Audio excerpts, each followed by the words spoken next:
Your fever is high, and the pressure to log in at work is too. But when you finally decide to take care of you, there's Instacart. Just because that one perfect coworker of yours is attending all meetings, camera on while she's sneezing, coughing, and aching, doesn't mean you have to do the same. Take it from us. Trying to stay on top of things will only get you further behind. Instead, get everything from tissues and teas to cough suppressants and comforting soups delivered through Instacart in as fast as 30 minutes. If anyone needs anything, they can just redirect their questions to that one perfect coworker of yours. My 13-year-old acts like a puppy again. Almost overnight, she's a different dog. Perfect poops. When people switch their dog's food to the farmer's dog, the effects can seem like magic. But there's no magic involved. It's simply real meat and vegetables with all the nutrients dogs need, instead of highly processed pellets. No tricks, just smarter, healthier pet food delivered in packs portioned for your dog. It's amazing what real food can do. Get 50% off your first order at thefarmersdog.com/nomagicfifty.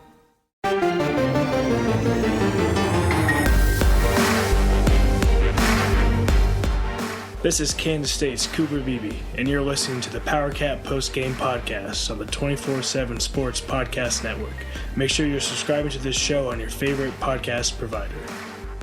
Welcome to another edition of the Powercat Postgame Podcast, sponsored by Caddyshack Golf from a hotel room in West Des Moines. You know you don't pronounce yes. Tim Fitzgerald and Cole Carmody, because once again, I have failed in my attempt to get a hold of Brien Hanley. Poor Brien Hanley spends a lot of time standing by while I fight my equipment. We got to sort this out. But Cole's a good addition to the show, and plus, let me point out, because of another operator error, you will be getting a second postgame podcast. There you go. I would not inflict this upon you if Kansas State had not won last night 10-9 in a really, Cole, give me a word. I don't even know how to describe this game at this point. How about a rock fight? I like it. A rock fight of a game. It was, in so many ways, unattractive, unfun to watch. But in other ways, it was almost like a pitching battle. Yes. You can look at it from the standpoint that nobody could hit the ball, or appreciate that the pitching, in this case the defense, from both teams was pretty good, particularly Iowa State. And I don't mean to slight Kansas State at all, but I think Kansas State has the much better offense than Iowa State. Iowa State hardly has any offense. So what they did to K-State offense was fairly impressive in holding the Wildcats to one touchdown that honestly was kind of a freak touchdown on the first K-State possession of the game. Mm-hmm.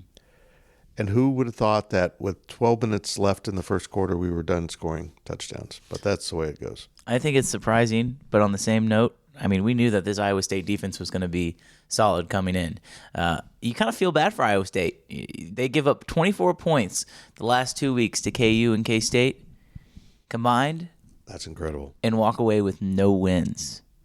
Throw in the fact that they held Deuce Vaughn to 23 yards rushing.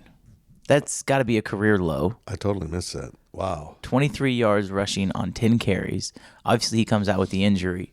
But if you were to tell an Iowa State coach, hey, you held Deuce Vaughn to 23 yards rushing, he's probably going to think that Iowa State won this game by 2 touchdowns. That is an incredible stat. And really, they held K-State to 131 yards, which I believe was a season low as well. So their defense played really well. You brought up the pitching battle. It reminded me of the Guardians and Tampa Bay Rays. We're watching. It goes into 15 innings. It's 1-0. And it also reminds me of the Illinois and Iowa staying in the state. 9-6, 10-9. Where are these offenses in the state of Iowa? It's horrible. It's really bad. How about that stat, though? Deuce Vaughn is held to 23 total yards rushing on 10 carries. His backup, DJ Giddens, comes in 8 for 32. He had no lost yardage as he really made a impact on the game down the stretch, picking up first downs for the Wildcats to help them run out of the clock. Adrian Martinez was the top rusher at 19 carries for 77 yards. K-State ran for 131 and earned every single yard. Adrian Martinez's stats got a yardage correction last night with 246 yards passing on 12 completions, 12 of 19.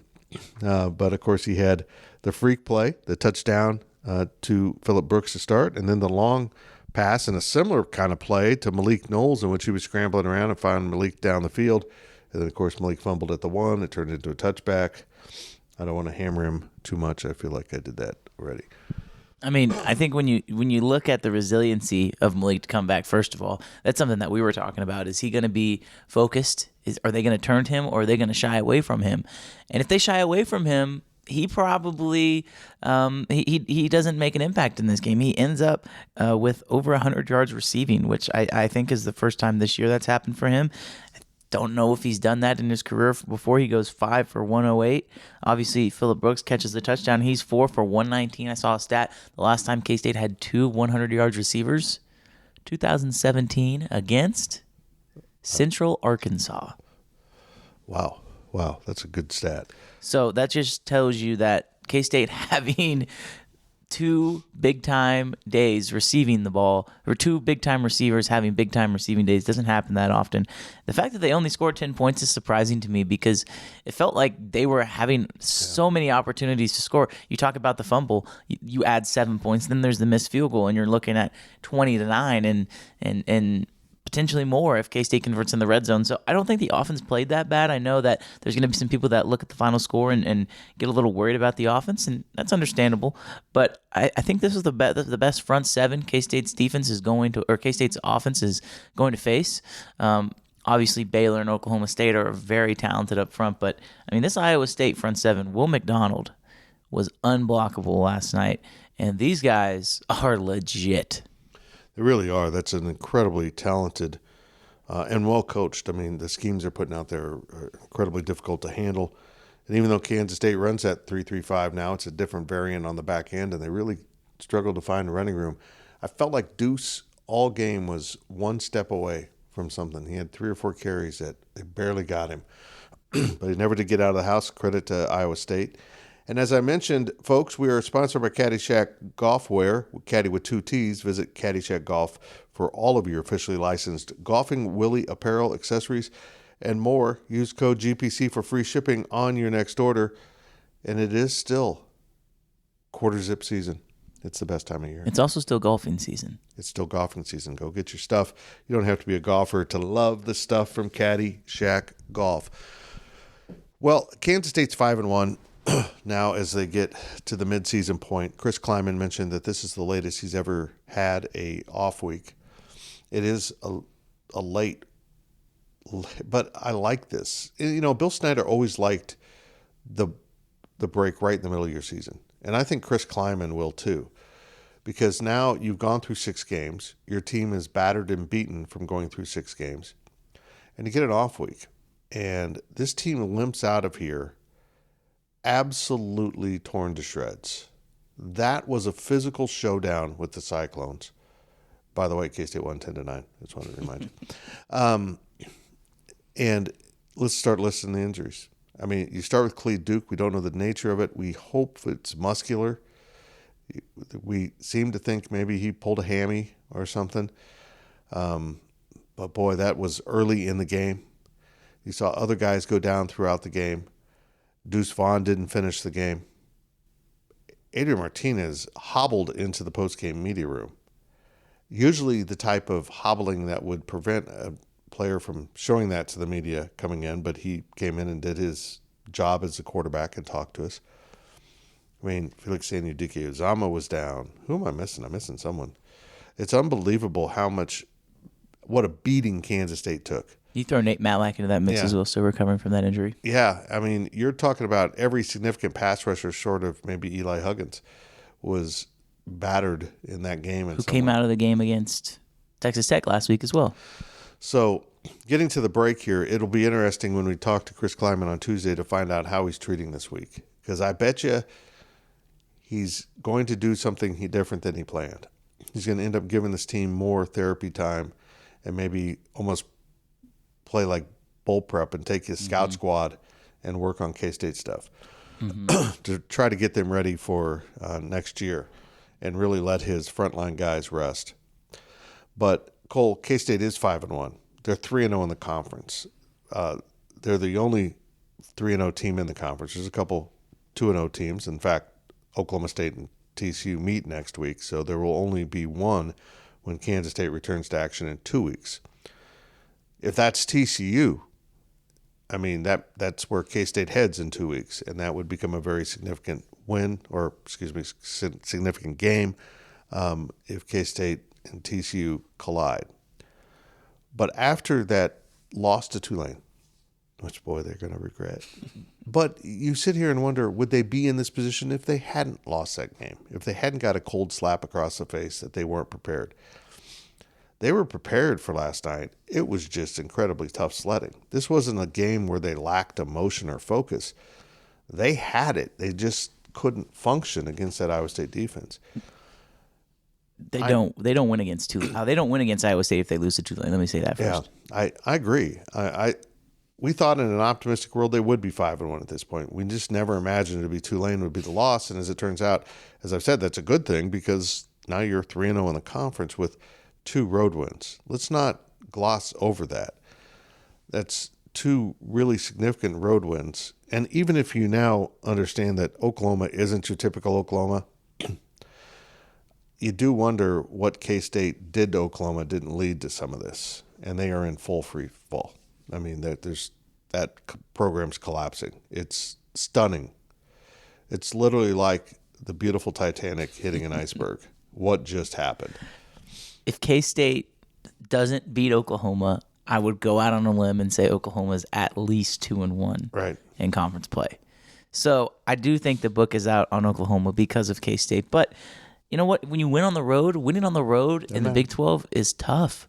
I don't have the stats in front of me, but I don't believe there's any other team that's 2-0 in conference play, conference road play so far this year. Even if you think that Oklahoma and Iowa State are the 2 worst teams in the Big 12, which I don't necessarily agree with you on, but even if you do think that, you still have to play who's on your schedule, and you still have to win the games that are in front of you. And K-State's done that. And like I mentioned earlier, if they don't lose to Tulane, they're not in this position. Mm-hmm. You know how many points K-State scored against Tulane? 10. They lost 17-10. That's 1 touchdown that they gave up against Tulane that they didn't give up against Iowa State.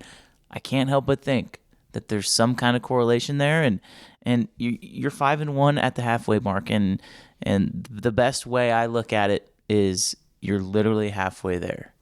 You've sprinted to the finish line. Now you get to walk, you get to regroup before you get yourself back up and sprint back across, do 1 more lap. I think that this team has everything still in front of them, and these next 2 games suddenly are increasingly important. On the road at TCU, coming back at home against Oklahoma State. If you can find a way to win both of those games, you're in the driver's seat. You are in more than the driver's seat. So, yeah, it's going to be fascinating. I'm still not fully bought in on TCU. Next week's going to tell me a lot when they play Oklahoma State. But I mean, how big is that matchup? Regardless of how TCU finishes on Saturday against Oklahoma State, K-State going to Fort Worth. Hopefully, they get recovered and healthy. But yeah, the bye week could not come at a better time. So, what was Iowa State doing that was so frustrating for Kansas State? I do think it was the front 7. Mm-hmm. Honestly, I mean, K-State predicates itself on running the ball, and they really couldn't. I'm not sure that Deuce Vaughn was fully healthy coming into this game. And we talked to Colin Klein on Thursday, and our own Michael Goins asked him about, have you ever thought about, what getting DJ Giddens in? Is there any thought of trying to do more of that? And Colin basically said no. He was like, Deuce is wearing pretty well, so not really. And I kind of questioned that, thinking. But obviously they needed DJ Giddens. And I felt like you mentioned Deuce Vaughn's 1 step away. Maybe that reason he never got that 1 step is because he's still not fully healthy. Mm-hmm. Hopefully this is just an accumulation of things. And that injury he suffered, I don't think it's that bad. He came back into the game for a play or 2, but he's standing on the sidelines right by Brien Anderson the whole time. So, I think that he was not fully healthy, and that maybe helped Iowa State. It did help Iowa State. Their just front 7 they were fast, they were physical, and they were so gap sound. That's the one thing I noticed. I mean, it was every time they're making a tackle in space. The reason why we're sitting up there saying they're one broken tackle away is because K-State did a fairly decent job blocking, but when it came down to Deuce Vaughn versus a linebacker or Deuce Vaughn versus a safety, it felt like their guys continuously won that battle, which we haven't been accustomed to seeing. Well, when you run the ball with anyone other than the quarterback, you're outnumbered.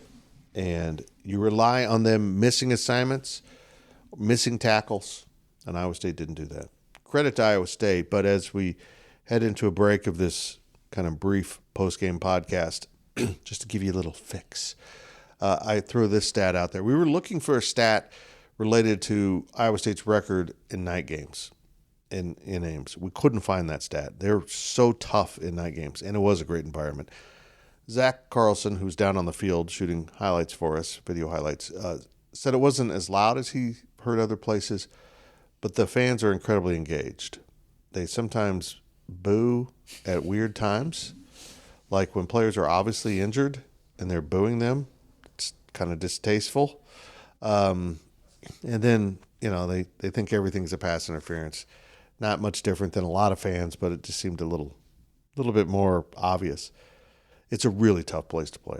And as I mentioned in my walk and talk last night, this is the first regular season game they've lost in the All Blacks. They had only lost the conference championship to Oklahoma. So there's something magical about those uniforms, at least in their mind. They have the absolute opposite effect of alternative uniforms than what happens at K-State, literally. But this stat tells you how difficult it is to win up here. Baylor won 2 weeks ago on that field. Then they go to Kansas and lose. So Iowa State loses to K-State. They're 0-3 in the conference, which is surprising in itself. It's the first time since 2015 that they've lost back-to-back home conference games. Wow. This team doesn't lose at home often, and when they do lose at home, you typically have to earn it. K-State earned every bit of that 10-9 victory. They got just enough done. They overcame just enough of their own mistakes to find a way to win. It was defense. It was offense. It really wasn't special teams. For all we talked about coming into this game about Iowa State's special teams, how bad they had been at Kansas, everything was fixed. And Michael Goins points this out.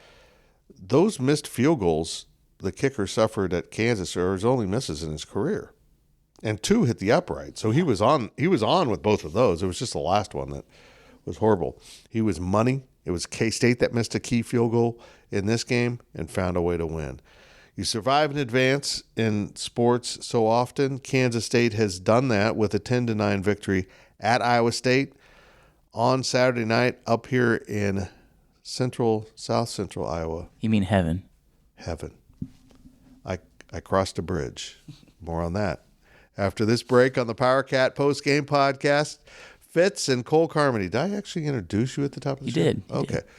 Here in a very, very nice hotel. We'll be right back. This is Kansas State's Daniel Green, the leaders in K-State sports coverage. We'll be right back with more of the Powercat Postgame Podcast. Picture this nightmare scenario. You're hosting friends for the big game. It's neck and neck in the fourth quarter, and suddenly you realize you're out of drinks.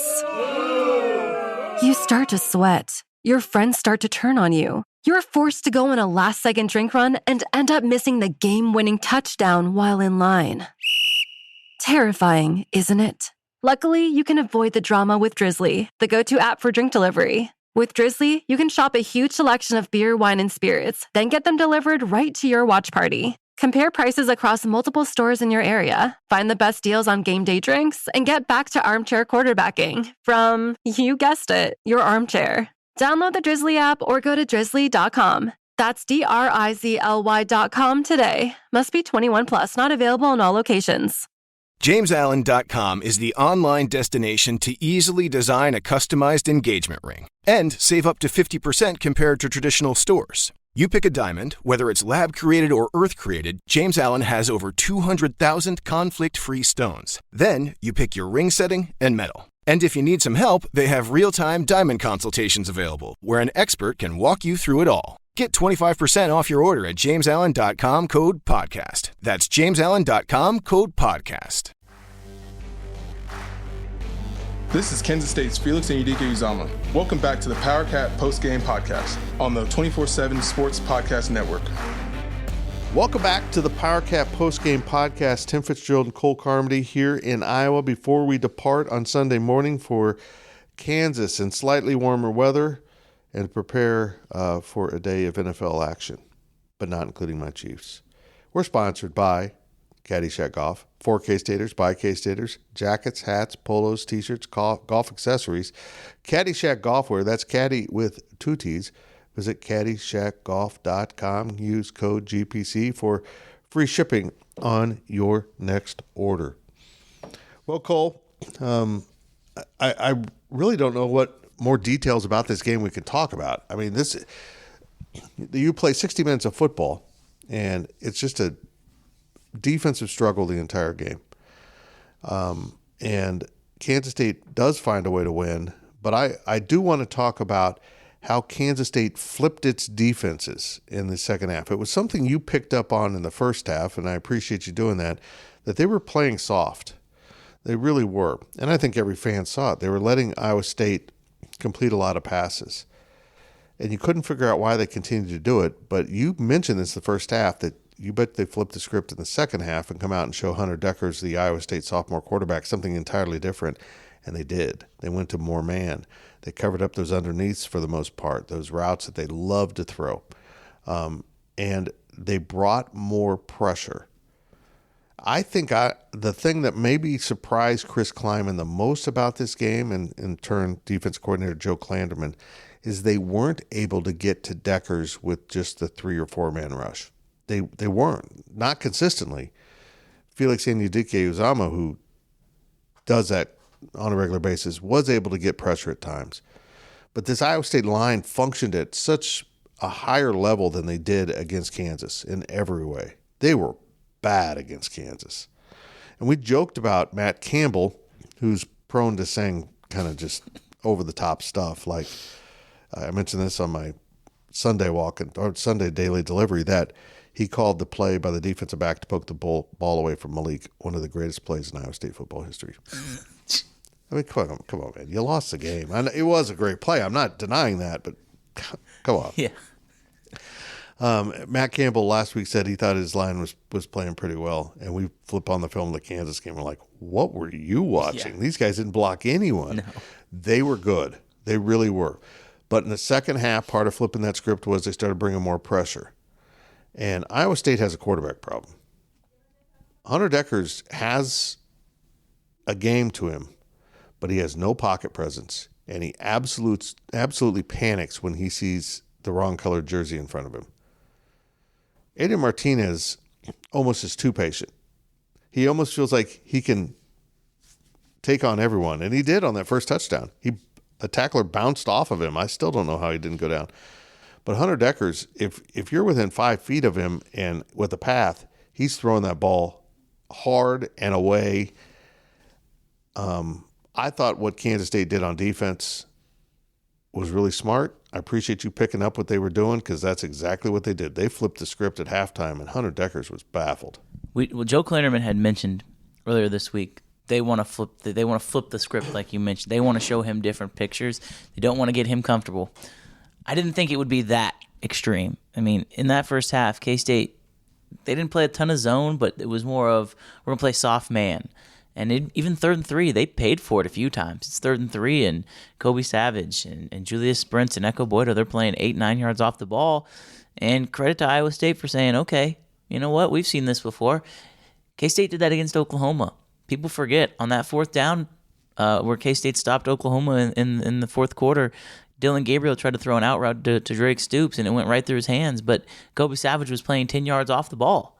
K-State's not. They do that. They're willing to give up those out routes, even on 3rd and 4th down, if it means they don't give up big plays, because it's kind of that bend, don't break mentality. And K-State did that in the first half, and they were bending. They didn't break, but they were bending, as evidenced by the 7-minute, 16-play drive that they gave up and only held Iowa State to a field goal, which, I mean, huge. Is that the series of the game at this point? I mean, you can look at that and easily say Iowa State could have scored a touchdown, but they didn't. And so in the second half, the thing I noticed was K-State saying, okay, you know what, we're going to switch it up. not only are we going to bring more pressure, like you mentioned, but we're going to play press coverage. We're going to play man. And another thing they did, which I found fascinating, was they said, Julius Brents, we know that you typically only play one side, but now you were going to be on the short side of the field, pressed up, usually with Xavier Hutchinson, and you are going to make sure that you do not give up any downfield routes. And Echo Boydo, Josh Hayes, guess what? Good thing you brought your running shoes, because you are going to be playing on the wide side, and when they run those drag routes like they like to run, you're going to stay with them and run with those guys. And those were pretty much neutralized in the second half. I mean, we knew that was going to be Iowa State's go-to, was those drag crossing routes, and Echo Boydo, 4.3 speed, Josh Hayes, probably close to that. I mean, they ran with those guys. They neutralized those short crossing routes. And to me, that adjustment by Joe Kleinerman and Chris Klieman in the second half is the reason why K-State won this game, because Iowa State was doing a lot offensively. They weren't scoring a lot of points, but they were doing a lot. Chris Klieman mentioned it after the game. K-State was getting dominated. They had to find a way to make sure and flip that. They did. And I thought the game plan on defense was the best it's been the whole year. Yeah, it was really good. And Kansas State, as everyone in the Big 12 will have, has a matchup issue with receiver Xavier Hutchinson. There's a lot of great receivers in this conference, but he's easily the most prolific. They use him. They have to lean on him quite a bit because they are short on offensive weapons. I mean, we're talking about a running game that ran the ball 24 times for 78 yards. They just aren't effective at the running back position. But Xavier Hutchinson is an incredibly gifted receiver. He came into this game averaging 10 catches a game. Incredible. They held him to 8, and he was targeted 17 times. 17 of Hunter Decker's passes were aimed at him. He threw 38 in the game. So, roughly half, just a little bit under half. Here's the stats that just jump out at you. He had 100 yards in total yardage, 56 of it. More than half of it was after the catch. And the reason I mention all of this is he's their guy. When they need something, that's who they go to. And by God, they did it on the last possession of the game. They found him along the boundary, open, 2 feet in, ball hit him in the hands, and he dropped it, which he does not do. So if you're K-State, if you're a K-State fan, you sit here and think about Malik Knowles, penalties, things that you did that led to being a closer game. If you're an Iowa State fan, you're searching for a possibility of how and why Xavier Hutchinson dropped that ball along the sideline on a 4th down to give the ball back to K-State to run out the clock. It's the law of averages. Because guess what? If you're a good team, they come out in your favor. They come out in your favor. And that's what happened with K-State. And how many times have we seen things like that go against K-State? I mean, that felt like that was a game where Iowa State was going to score a touchdown or kick a field goal, and it was going to come down to Adrian Martinez, who was going to have to lead K-State down the field for either a win or they're going to lose. And ultimately, that didn't happen because the law of averages kicked in, and it just feels like that this team is different. It feels like there's that there's something else waiting for this team at the end of the season. I don't know what that is. I don't know if that's an epic collapse where K-State loses 6 games in a row and misses a bowl game like happened in 2020, or if this is a team that runs the table and makes it to the Big 12 championship. It just feels like the storybook is setting up. When you have an ending like that, I mean, these guys are never going to forget this game. Nope.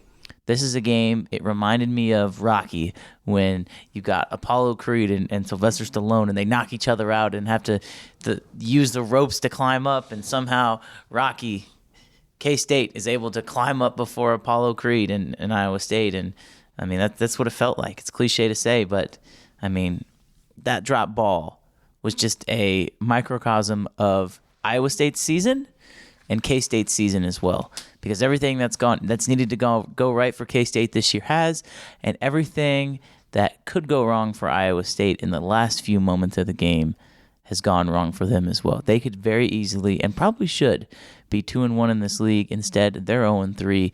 K-State is 3-0, and what a tale of 2 seasons. Yeah, absolutely incredible. what the fine line can be between winning and losing. And so much of that doesn't happen on the field. It happens in the locker room. And Chris Kleiman mentioned that this team is determined. They have a sense about themselves. And we've talked a lot about the locker room and how tightly bonded this team is. And we saw it again last night. But a guy I want to talk about who has come in is the latest transfer portal success story, which they have a number of transfers on this team who are impactful. I'm a huge Kobe Savage fan, but he was kind of quiet in this game. Maybe they were avoiding him, but they sure did not avoid Josh Hayes, who is a North Dakota State guy who went to Virginia for a year, and then came to K-State. You wonder if he regrets that Virginia stop. He comes into the post-game press conference last night dressed as, Mr. Freeze from the Atlanta Braves games? Or I called him Frozone from The Incredibles, right, too. Frozone. He's in like a white hoodie, but I don't even understand. It was funny. And with sunglasses. I didn't know who it was. I had to go over to Kenny Lanou, sports information director, and go, who is that? And he goes, Josh Hayes. 11 tackles in the game. And I think 8 of them might have been in the first quarter. They went after him. And he was so good. I mean, his tackling was so efficient in this game. But what stands out to me is the joy with which he was speaking about this team and the game afterwards, how much fun he's having at Kansas State. And that's so true. Adrian Martinez expressed that how lucky he is to be part of this. There is something about this team you can't fully understand unless you're in our blessed position of being around these guys and getting to talk to them and talk to the coaches, and you start to get this really, the word's not wholesome, the word's not positive. It's just a vibe that you need to have to be a championship quality team, unless you're just so incredibly talented that you can overcome that, which I think we've seen some teams do that. But this team is bonded in a way. Look, folks, I covered Bill Snyder for basically his entire career, and that was a big thing for him. But I've never covered a team quite like this. The bonding between everyone is incredible. They are so together. It's remarkable. And again, we go back to that Tulane loss. It makes you wonder if they just got together and said, we're either all going to go down together or we're all going to go up and we're going to win together. And they obviously made that decision. I was blown away. I mean, you just asked Josh Hayes. I asked Josh Hayes after the game, how much fun are you having? Mm-hmm. And he had this biggest smile on his face. He goes, man, I'm having so much fun. And it's like, that's all you need to know. And then you look at a guy like Desmond Purnell, who we haven't even talked about, redshirt freshman, who basically didn't have any scholarship offers out of high school. He played linebacker and running back at Topeka Hayden. Just a late ad. Redshirts last year, makes a transition to linebacker. He plays 65 snaps coming in for Khalid Duke.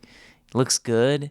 Same thing. I asked him. I said, Desmond, like, what are you even feeling like right now? And he goes, this is everything I could dream of when I was a little kid. I mean, these guys love playing football, and they love going to Kansas State. To me, that says all you need to know. It's not just the football team, it's everything else. The way this community has absorbed them, has taken them in. After the game last week, I was at Rally House with some of my friends. You run into Adrian Martinez. He's with his girlfriend. Oddly enough, is when he goes and buys the Felix Anudike Uzama t-shirt that he wears to the media availability on Tuesday. And all these grandmas, all of these older people are in there taking pictures with him. And I'm just minding my own business in there. And he comes up and he goes, hey, what's up, man? He goes, I don't know if this would have happened 3 weeks ago. That's funny. And you know what? It just tells you these guys love being a part of this football team. They're so together. They love Kansas State. And I think it's awesome because it's only going to help them succeed on the field. We saw vintage Chris Kleiman and how he handles his players, which is probably different than what K-State's experienced in the past. Malik Knowles with an incredibly boneheaded play.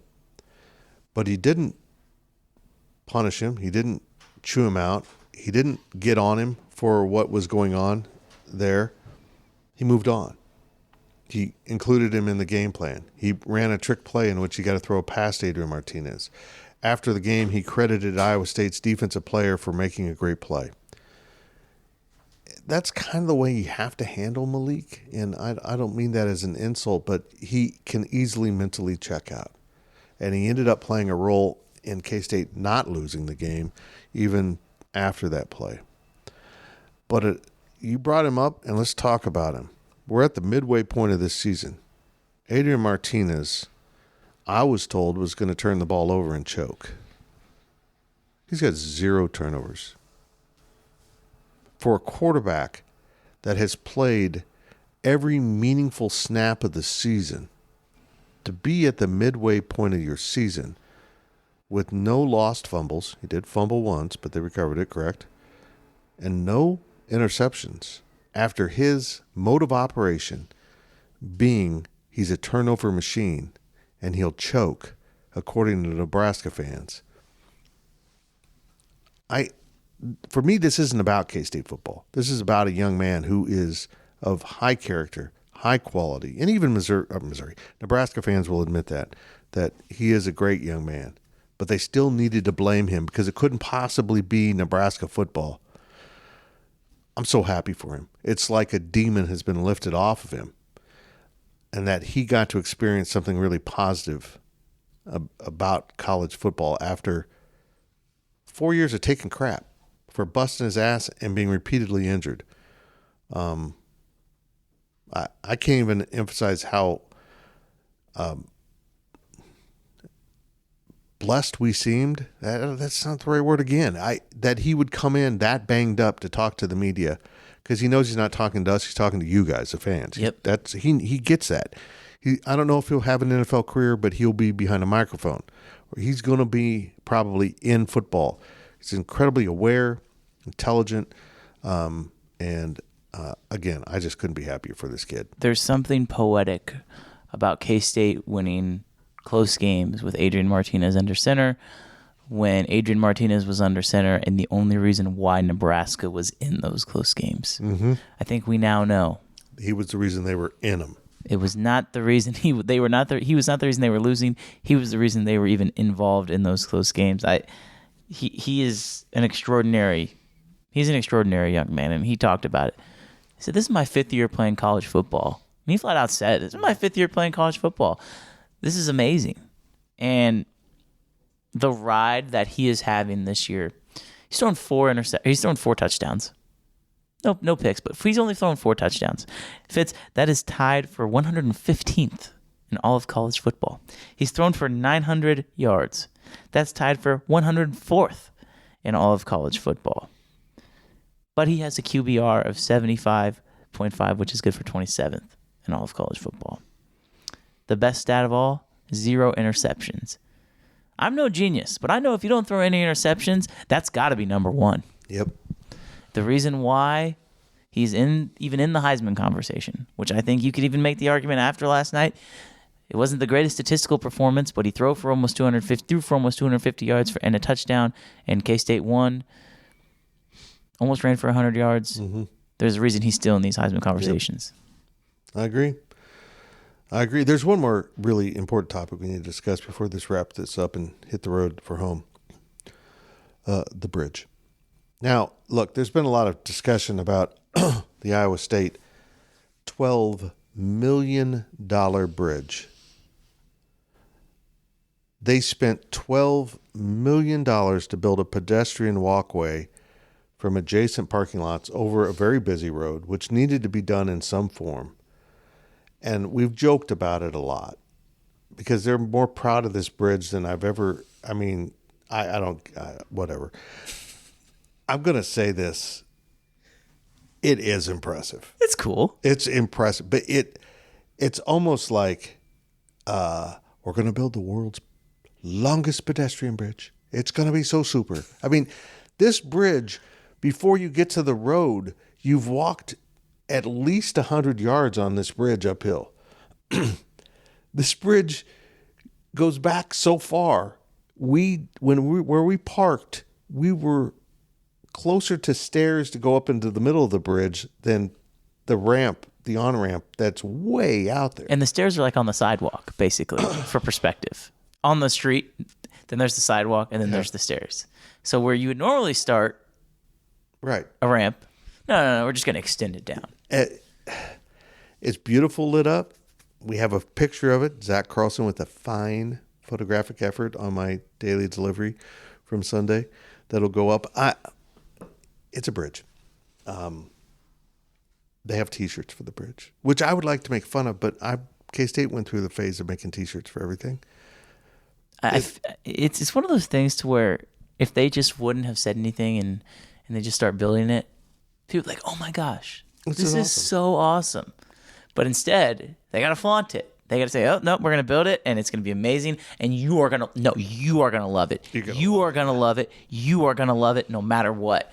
And that's the reason why people make fun of it. I didn't realize that the side of the stadium actually attaches to the stadium. So you're able to cross the bridge and go in a gate. That's pretty cool, but wow. It's a bridge. And K-State crossed that bridge to 5-1 as they move into their off week. TCU and Oklahoma State await on the other side of an off week. But we're not taking an off week at GoPowercat. Make sure you check out all of our coverage. We'll keep it coming. We got some cool stuff planned for the off week. Also taking a little downtime, but all the podcasts will come. The daily deliveries will come. Everything we normally do, no walkthrough. Or we're going to do a walkthrough. I think that was the plan. I thought we were. Yeah, we're going to do a walkthrough, even though there's nothing to walk through. It's okay. We don't stop at GoPowercat. Neither are these cats. 10-9 victory up here in Ames, Iowa on Saturday night. The Cats survive and advance. We appreciate our friends at Caddyshack Golf for their ongoing support. We'll talk to you soon. Thank you for listening to the Powercat Podcast. Make sure you're subscribing to our show at Apple, Spotify, Amazon, or wherever you get your podcasts. Powercat Podcast. All rights reserved. GoPowercat.com.